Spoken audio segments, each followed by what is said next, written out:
I forced my boss to shut his mouth and never dare speak to me in that tone again.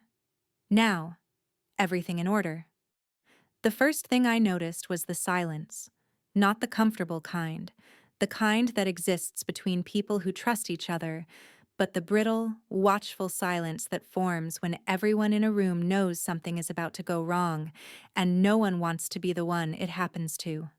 The air in Conference Room B always felt heavier than the rest of the building, as if the glass walls trapped more than sound. They trapped reputations, egos, and small daily humiliations that never quite faded. I paused just outside the door, fingers tightening around the thin folder pressed to my chest. My name was printed on the first page in neat black ink, a report I had stayed up until 2 in the morning finalizing. Numbers checked, projections verified twice, conclusions clearly mapped. It was good work. I knew that. I had learned, over the years, that knowing didn't mean it would matter. Through the glass, I could see them already seated. Mark Reynolds lounged at the head of the table, jacket tossed over the back of his chair like he owned the room, and, in practice, he did. My immediate boss, director of operations, the kind of man who spoke loudly and listened rarely. Around him sat colleagues who avoided my eyes even before I entered. Analysts, managers, people who had mastered the art of quiet survival. I inhaled slowly, steadying myself. Just deliver the report, I told myself. Say as little as possible. Leave. I pushed the door open. Conversation died mid-sentence. Several heads turned. Mark didn't look at me right away. He was scrolling on his phone, one ankle crossed casually over his knee, as if the meeting were already beneath him. I stepped inside anyway, heels clicking once too loudly on the polished floor. I hated that sound. It announced me. I've finished the quarterly logistics review, I said, my voice calm, professional, neutral. I can walk everyone through the key? Mark looked up. His expression didn't change much. That was the worst part. No anger. No surprise. Just mild irritation, as if I were a fly that had wandered too close to his drink. Where do you think you're going? He said. A few people shifted in their seats. Someone cleared their throat. The silence sharpened. I froze, one step away from the screen. I was asked to present the report, I replied. I kept my tone even, though my pulse had already begun to race. Daniel wanted... Mark waved his hand, cutting me off. Relax. We don't need you presenting anything right now. He leaned back further, eyes flicking toward the empty coffee cups scattered along the table. Why don't you be useful and make some coffee for us? For a moment, I didn't process the words. They sat there, unreal, like a language I almost understood but hoped I had misheard. Then the meaning landed, hard and undeniable. My face burned.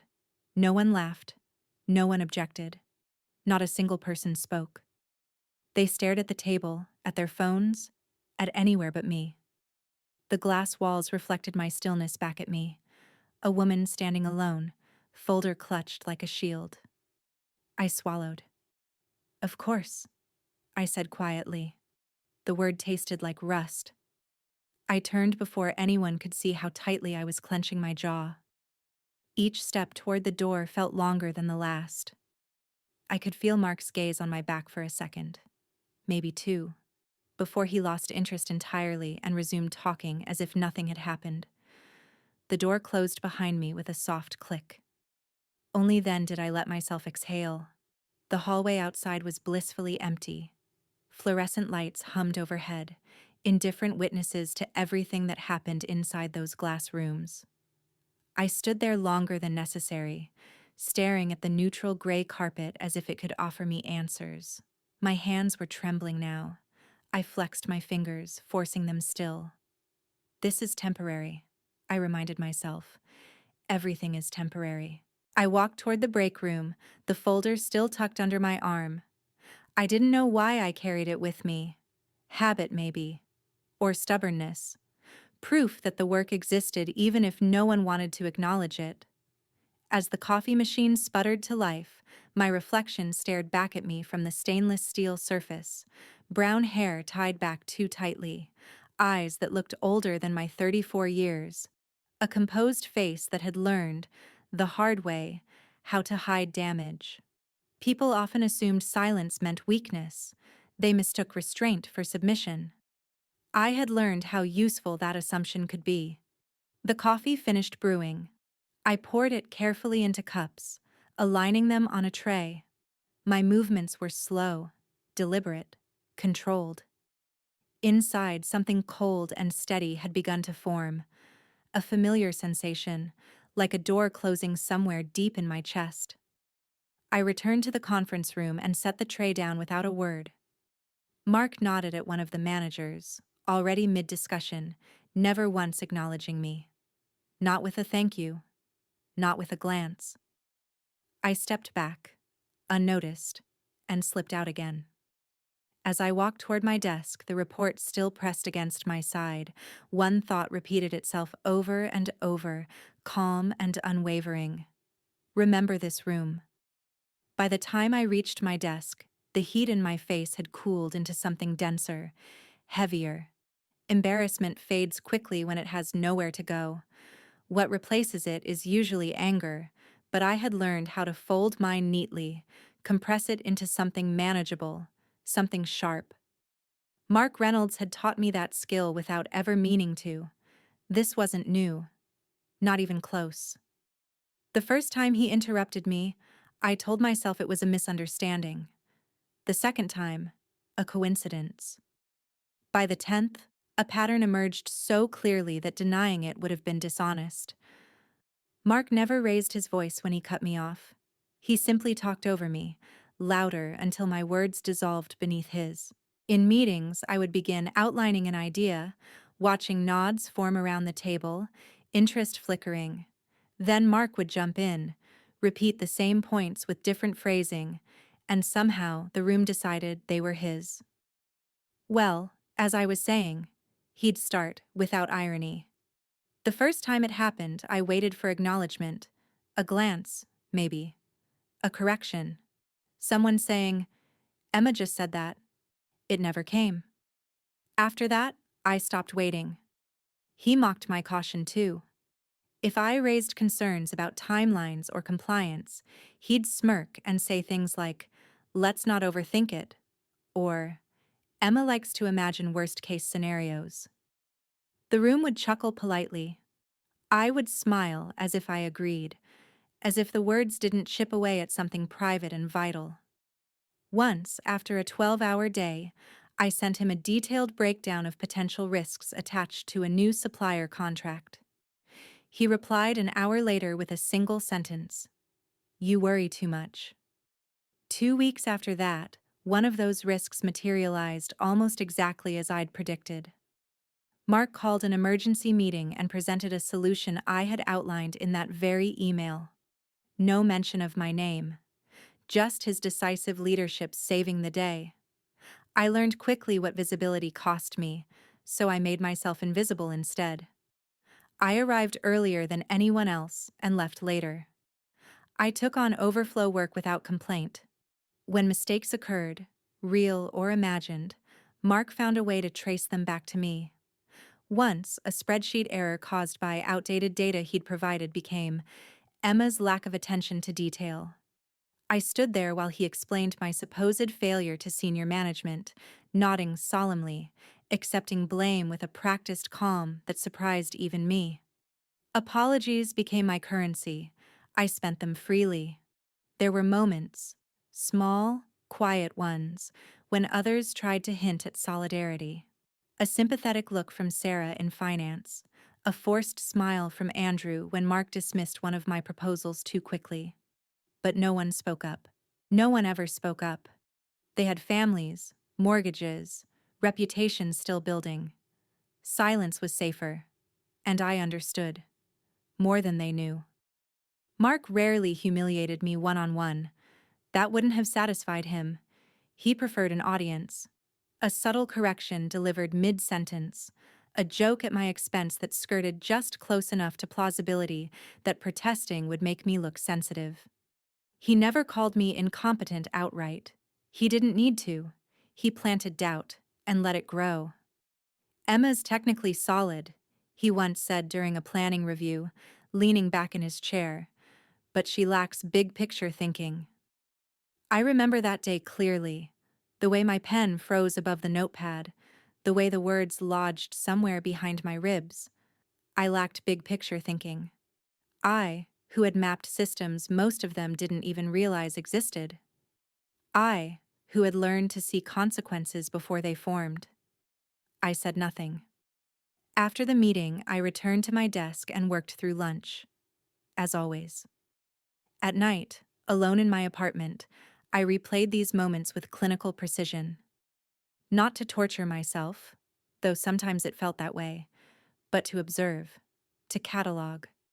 Patterns mattered. Behavior repeated itself when unchecked. Mark believed power was permanent because no one had ever challenged him. He mistook compliance for agreement, endurance for submission. I let him. Every slight, every stolen idea, every public dismissal added weight to something I didn't allow myself to name yet. I told myself I was patient. I told myself I was being strategic. Both were true, though neither made the days easier. By the end of each week, exhaustion settled into my bones, but quitting never crossed my mind. Leaving would mean escape, not resolution, and I wasn't here to disappear quietly. Still, there were moments. Passing reflections in dark monitors, late evenings when the office emptied and the building felt hollow, when I wondered how much more I could absorb without cracking. How long a person could keep their head down before something inside them demanded to be seen. What Mark never understood was this: I wasn't silent because I was weak. I was silent because I was listening. People like Mark assume endurance comes from fear, from lack of options, from a quiet desperation that makes humiliation feel preferable to uncertainty. They're wrong, but not entirely. Endurance does grow from necessity. It just doesn't always look the way they imagine. I needed this job. That truth sat beneath everything else, solid and unavoidable. Every morning when my alarm rang, every evening when I shut down my computer long after the office lights dimmed, I needed this job not because it paid well, though it did, but because of what it represented: stability, continuity, redemption. 5 years earlier, my name had been spoken in entirely different rooms, with very different tones. I had been brilliant once, or at least that was what people said. Fast-tracked, consulted despite my age, trusted with responsibilities others waited a decade to touch. I believed in momentum then, in the idea that success, once earned, naturally stacked itself higher. Arrogance is quiet like that. It convinces you nothing can interrupt the arc. Then came the failure, sudden, public, devastating. A project I led collapsed under regulatory pressure I hadn't anticipated quickly enough. The damage wasn't catastrophic, but it was visible. And visibility is unforgiving. Internal rivals seized the opening. Executives distanced themselves with rehearsed concern. I was praised for my effort and quietly removed from anything that mattered. I resigned before they could officially sideline me. Pride dressed itself as principle. The industry did not forget. Interviews dried up after promising starts. Recruiters stopped calling back. Words like potential and talented were replaced with polite phrases that meant risk. I watched doors close without ever seeing who locked them. This company was the only one that opened. No dramatic offers, no special treatment. Just a clean role, well beneath what I'd once commanded, with a manager who barely glanced at my resume. I didn't correct him. I didn't argue when he explained expectations as if I were inexperienced. I nodded and thanked him for the opportunity. It was my second chance, whether he knew it or not. So I endured Mark's tone, his dismissals, his habit of reducing me to tasks that required obedience, not intelligence. I endured because patience had become a discipline for me, because I'd learned that reacting emotionally only fed the narrative people wanted to believe. After my failure, I promised myself something simple: never move in haste again. I stayed quiet on purpose, observant on purpose. People behave differently when they assume you have no power. They explain themselves more freely. They speak carelessly. They underestimate the reach of consequences. Mark never saw me as a threat, and that was his greatest mistake. Every insult became data. Every meeting, a lesson in structure and ego. I learned who deferred to him and who merely feared him. I noticed how often he bent rules, temporarily, and how permanently those deviations benefited him alone. I listened when he vented, when he bragged, when he complained about oversight and controls standing in his way. I never challenged him. That would have changed the dynamic. At home, in the quiet hours before sleep, I asked myself difficult questions. How much of this was strategy, and how much was punishment I believed I deserved? Where did resilience end and self-erasure begin? The answer shifted, but the resolve didn't. Endurance wasn't about accepting disrespect. It was about timing, about understanding that not every injustice demands an immediate response. Some demand precision, context, leverage. I had learned the cost of acting before seeing the full picture. This time, I wanted clarity before consequence. On my worst days, I repeated rules to myself like mantras: stay calm, stay meticulous, stay invisible. Not forever, just long enough. Long enough to understand exactly what kind of place this was, what kind of people truly ran it. Mark thought he was shaping me, breaking me down to size. He never considered the alternative, that I was measuring the walls, calculating exits, memorizing flaws in the foundation. I endured because I had already survived worse than him, and because somewhere beneath the exhaustion and restraint, something far more dangerous than anger was taking shape. I wasn't waiting to escape. I was waiting to be certain. There is a moment, quiet, almost imperceptible, when tolerance turns into something else. Not rage, not even hurt. Just a clean internal click, like a lock sliding into place. I didn't recognize it at first when it happened. I only knew that something in me had gone completely still. The meeting was supposed to be routine. A progress update with Hensley Group, one of our largest logistics clients. Mark was late, as usual, sweeping into the conference room with confidence to spare and preparation noticeably absent. I had arrived early, pulled the numbers, aligned timelines, flagged the risks he had ignored weeks earlier.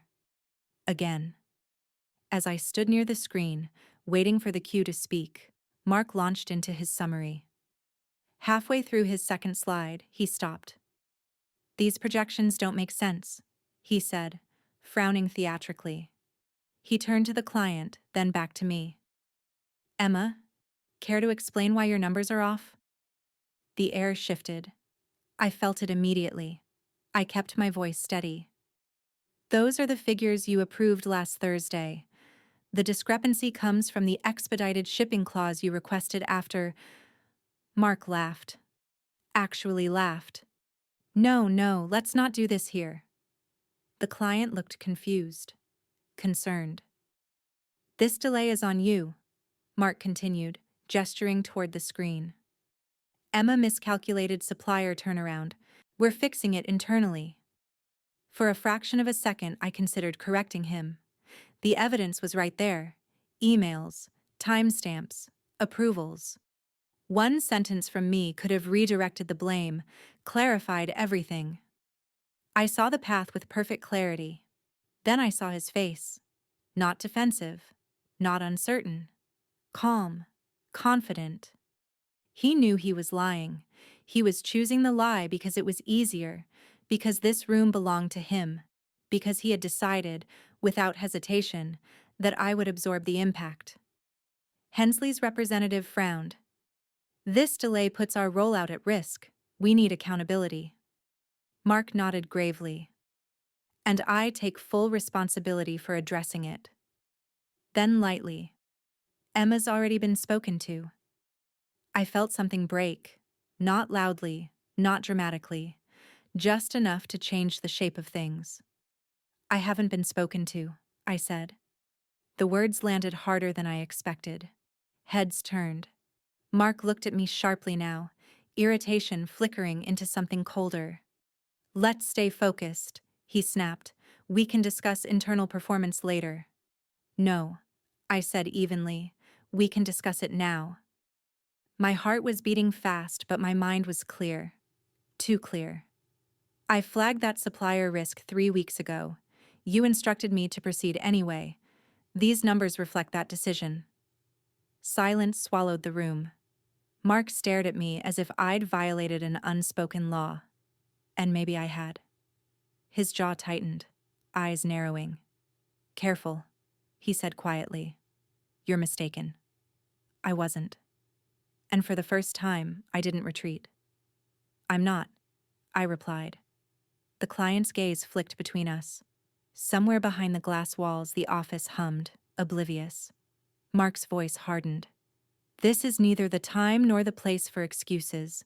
If you can't handle responsibility, that's something we need to revisit. There it was. The line, clear and unmistakable. He wasn't just humiliating me anymore. He was putting the company at risk to preserve his image. He was lying openly, with witnesses, convinced I would fold the way I always had. I sat down without another word. The meeting concluded awkwardly, promises made hastily, trust visibly shaken. When the client left, Mark turned to me slowly, like a predator uncertain whether to strike now or later. After my office, he said. I nodded. Inside his office, away from the audience, he didn't raise his voice. He didn't need to. You embarrassed me, he said flatly. You embarrassed yourself, I answered before I could stop myself. For a moment, I thought he might shout. Instead, he smiled, a thin, dangerous curve. You should remember your place, he said. People like you survive here because I allow it. That was when the stillness fully settled in. I looked at him, not as my boss, not as a threat, but as a variable finally resolved. I won't forget this, I said. He laughed again, dismissive. Good. You shouldn't. I left his office without waiting to be dismissed. Back at my desk, I opened my laptop, fingers steady. I didn't cry. I didn't shake. Something far more efficient had taken hold. That was the day endurance ended. Not with an outburst, not with resignation, but with a decision. The thing about secrets is that they don't announce themselves. They sit quietly beside you in meetings, ride elevators with you, wait patiently while others misunderstand everything about who you are. I had learned long ago that the most powerful truths are the ones no one suspects exist. No one at the company knew who I really was. Not Mark. Not the managers who watched me get spoken over. Not the colleagues who assumed my silence was born from insecurity. They saw Emma Carter, mid-level operations analyst, competent but unremarkable, easy to overlook. That version of me was carefully constructed and endlessly convenient. The real story began long before I ever applied for the job. My father, Thomas Carter, had died 6 years earlier. Officially, his death had been sudden, unexpected. A heart attack at 62. The kind of explanation people accept because probing further feels impolite. I accepted it too, at first, because grief has a way of dulling curiosity. You focus on surviving the loss, not questioning its timing. Only later did I begin to understand the weight of what he'd left behind. He had been one of the original founders of the company, not the face of it, not the visionary CEO whose name graced industry magazines, but the architect, the man who understood frameworks, long-term risk, governance. While others chased growth, my father built safeguards, quiet ownership structures, voting arrangements, redundancies designed to protect the company from men exactly like Mark Reynolds. He never spoke about it openly. He believed discretion was responsibility. When the will was read, I remember sitting very still as the lawyer explained what those layers of planning amounted to. Shares held in trust. Proxy arrangements quietly expiring on my 29th birthday. A controlling interest, 60%, legally mine. I didn't smile. I didn't cry. I felt something colder and heavier than both. Power had been handed to me, unasked for. The board was notified, of course. So was the CEO, Daniel Brooks. There were congratulations, careful conversations, expectations. Daniel assumed I would step into a visible role immediately, as board member, executive, something worthy of inheritance. I refused. Not out of fear, out of necessity. I wanted to know what kind of company this had become without my father. Not the polished reports, not the speeches delivered to shareholders. I wanted to see the truth that only reveals itself to those without authority. How decisions were made when no one thought the owner was watching. So I made a request so unexpected it disarmed everyone. I wanted to work inside the company anonymously. Daniel argued. The lawyers objected. Risk assessments were drawn up. In the end, my father's habits prevailed. Documentation was airtight. My name was shielded behind entities no one bothered to trace because no one imagined they needed to. I became Emma Carter, just another employee. At first, the experiment was almost comforting. Systems functioned. People were competent. There were flaws, but nothing alarming. Then I met Mark. Men like him don't reveal themselves all at once. They escalate when unchallenged. Authority, misused, becomes entitlement. Entitlement becomes control. Control becomes corruption, not always criminal at first, just flexible ethics. Numbers adjusted, exceptions normalized, accountability redirected. Watching it from the inside was clarifying. Painful, too. When Mark humiliated me, he wasn't disrespecting just an employee. He was exposing the culture he believed protected him. Every silent witness reinforced that belief. At night, alone, I revisited my father's notes, old emails, personal journals he never intended anyone else to read. Patterns emerged, names repeated, warnings, subtle but unmistakable. Mark's name appeared more than once. I understood then why my father had structured things the way he did. Why he believed observation mattered more than immediate correction. Why power, in the wrong hands, needed time to incriminate itself. That afternoon, after Mark blamed me in front of a major client, I unlocked a secure folder on my laptop. One I had never opened at work before. Inside were documents proving ownership, legal confirmations, voting rights, authority that could end his career with a single sentence. I didn't open them for comfort. I opened them to remind myself why I was still here. Mark believed he was untouchable, and in a sense, he was right, within the reality he understood. He didn't know he was being evaluated by the very person he dismissed. He didn't know every decision he made was quietly aligning evidence against him.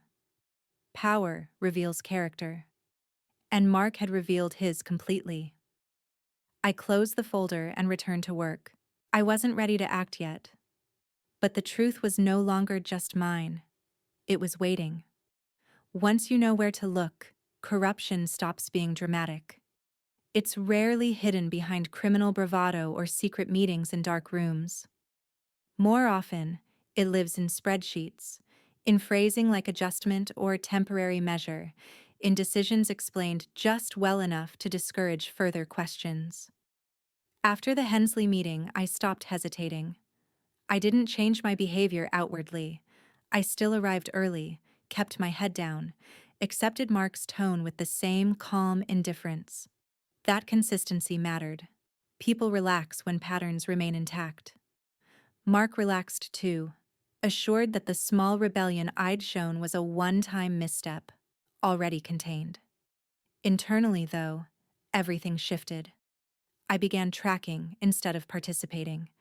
When Mark revised numbers moments before presentations, I downloaded the originals. When he redirected contracts to unfamiliar vendor names, I followed the trail.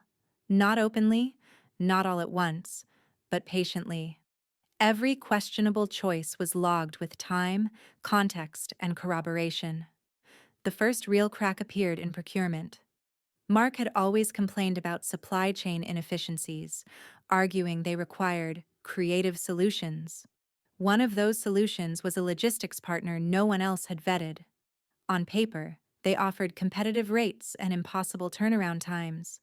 In practice, they billed inconsistently, overcharged quietly, and somehow never faced penalties. It took 3 hours and a private database subscription to see the common thread. Partial ownership traced back to a shell company. From there, another shell. Then another. Eventually, the trail stopped trying to hide. Mark Reynolds wasn't listed directly. That would have been careless. But a trust tied to his brother-in-law held a controlling stake.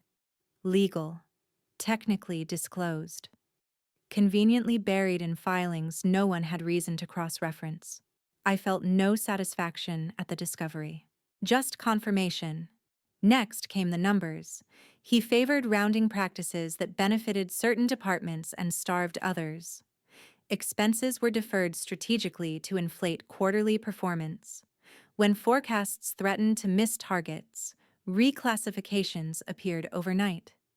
Every decision favored short-term optics. Every shortcut compromised long-term stability. Worst of all, he knew exactly what he was doing. During a late evening review, he hovered at my desk, watching as I reconciled figures. "Don't worry too much about perfection," he said casually.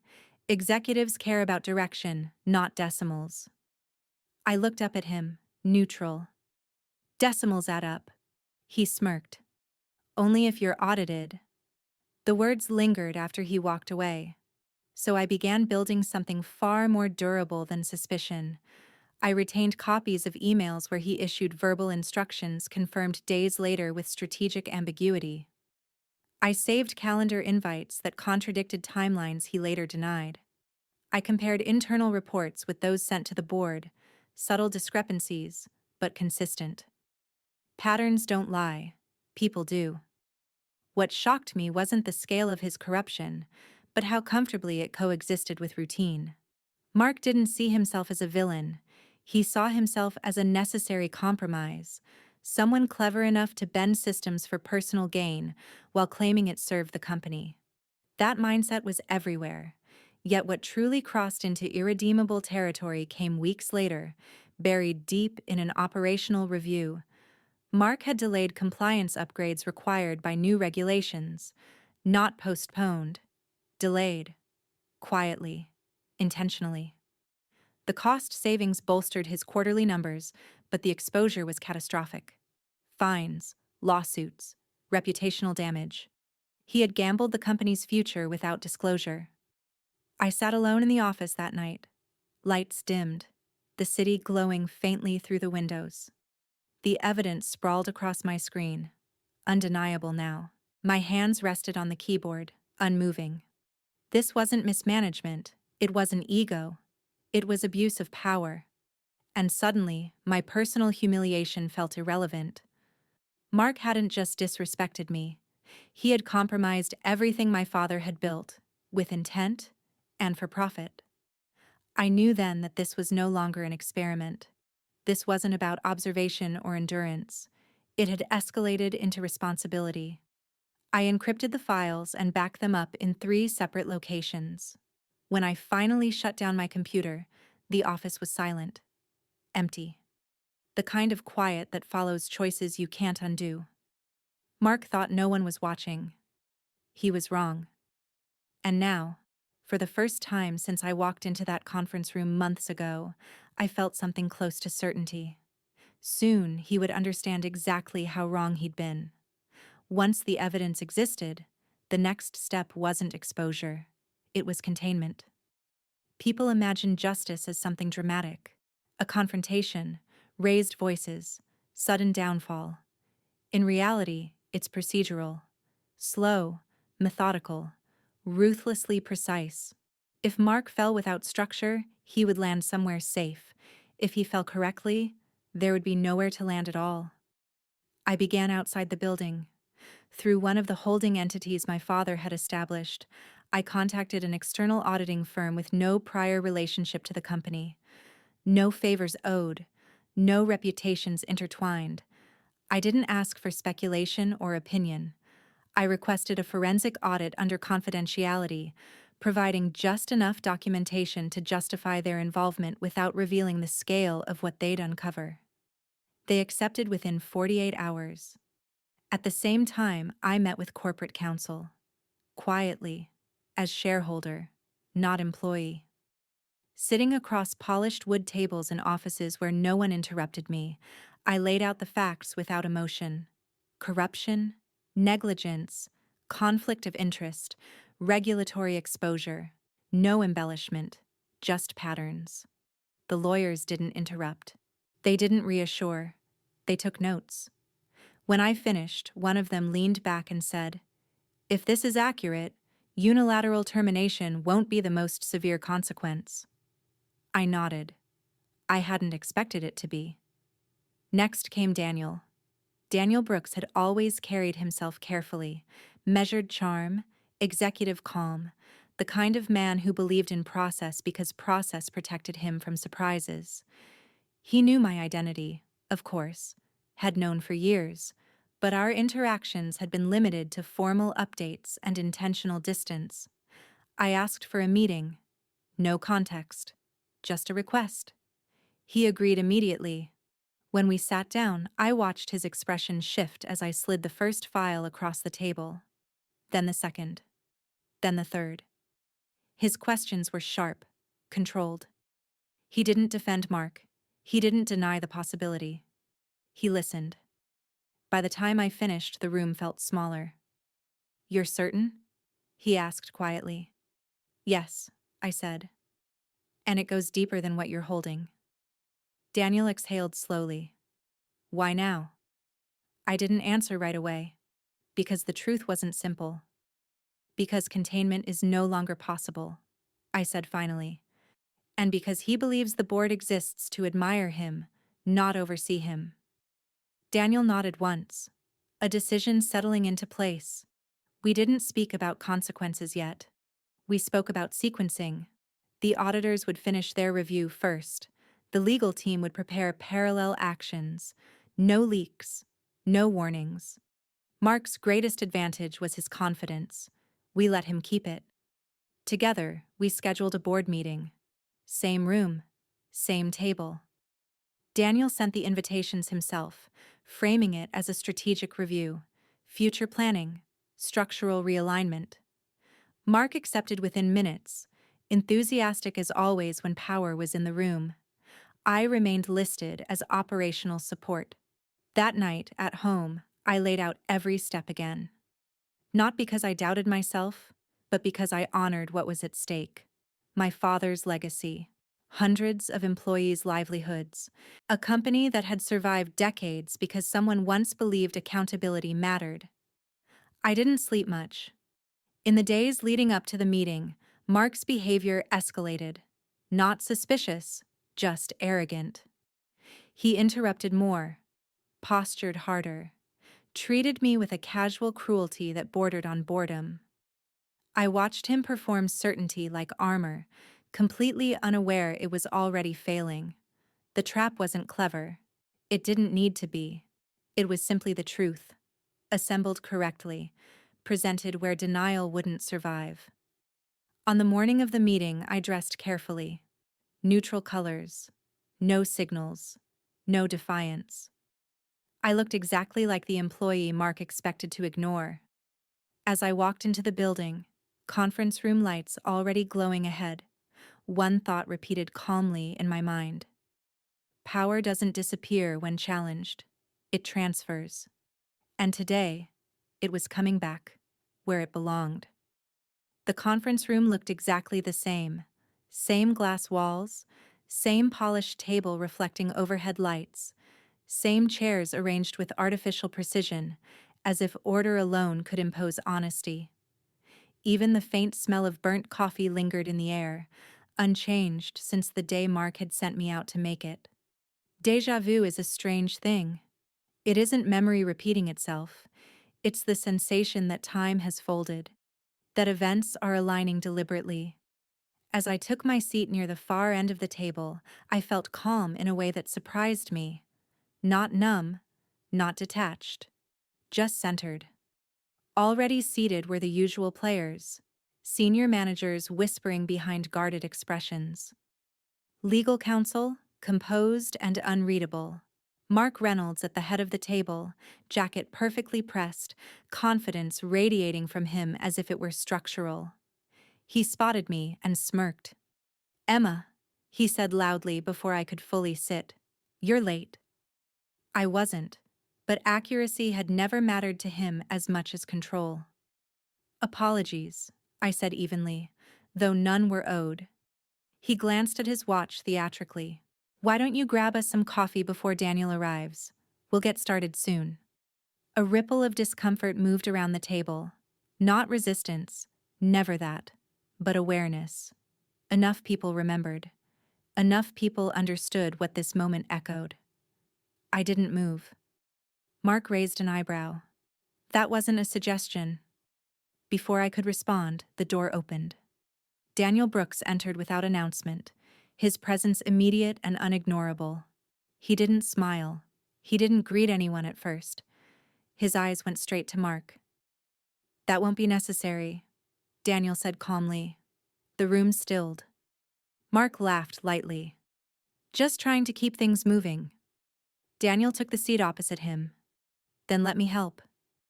Mark's smile thinned. "Of course." Daniel folded his hands on the table and looked around the room, pausing deliberately on each face. When he spoke again, his voice carried authority without volume. "Before we begin the planned agenda," he said, "there are matters that require immediate attention." Mark's expression flickered, just for a moment, then settled back into confident neutrality. Daniel turned slightly toward me. "Emma, would you mind staying?" The wording mattered. Would you mind? Not Emma can help. Not Emma is here to take notes. Choice was being returned to its rightful place. "I don't mind," I said. Mark leaned back. "Is this really necessary? She's not part of—" "Enough, Mark," Daniel said. 2 words. Perfectly timed. They landed with more force than shouting ever could. Silence fell. Not brittle this time, but dense, charged. Mark straightened, eyes narrowing. "Excuse me?" Daniel didn't raise his voice. "You've had ample opportunity to speak in this company. Today, you'll listen." Something shifted. People felt it. Even those who didn't yet understand why instinctively adjusted their posture, their focus. When authority reveals its true source, the room responds. Mark scoffed. "If there's feedback to give, we can do it privately." "No," Daniel replied. "We can't." He nodded once toward legal counsel. Documents appeared on the table. Thick. Intentional. The kind that don't arrive unless conclusions have already been drawn. Mark glanced at them, then back at Daniel. "What's this about?" Daniel didn't answer immediately. Instead, he looked at me. "Emma," he said, "would you please move to the center seat?" Every eye turned. My heart beat. Not fast, not slow. Steady. I stood and walked toward the head of the table, the same space where Mark had once gestured dismissively toward empty coffee cups. Chairs scraped softly as people adjusted to follow the moment. I sat. Mark stared at me now, confusion bleeding through his irritation. Daniel? What is going on? Daniel exhaled once. It's time, he said. And for the first time since I walked into this building, the silence that followed felt like justice preparing to speak. You could feel it, the precise second when uncertainty turned into fear. Mark's gaze moved from Daniel to the documents on the table, then back to me, as if one of us might laugh and break the absurdity of the moment. We didn't. No one did. The room had crossed a threshold, and there was no returning to the familiar comfort of performance and hierarchy. Daniel stood. This meeting is no longer about strategy, he said, his voice controlled, deliberate. It's about governance. Mark let out a short, disbelieving breath. You're being dramatic. Daniel ignored him. He nodded to legal counsel, who slid the first document forward, not toward Mark, but toward the center of the table, toward me. Emma Carter, Daniel said, has requested that this information be disclosed here, in full. Every nerve in my body was awake, but my hands were steady as I opened the folder. Most of you know me as an operations analyst, I began. My voice sounded distant to my own ears, as if it belonged to someone else. That is accurate, but incomplete. Murmurs stirred, subtle, confused. Mark laughed again, louder this time. Daniel, if this is some kind of motivational exercise.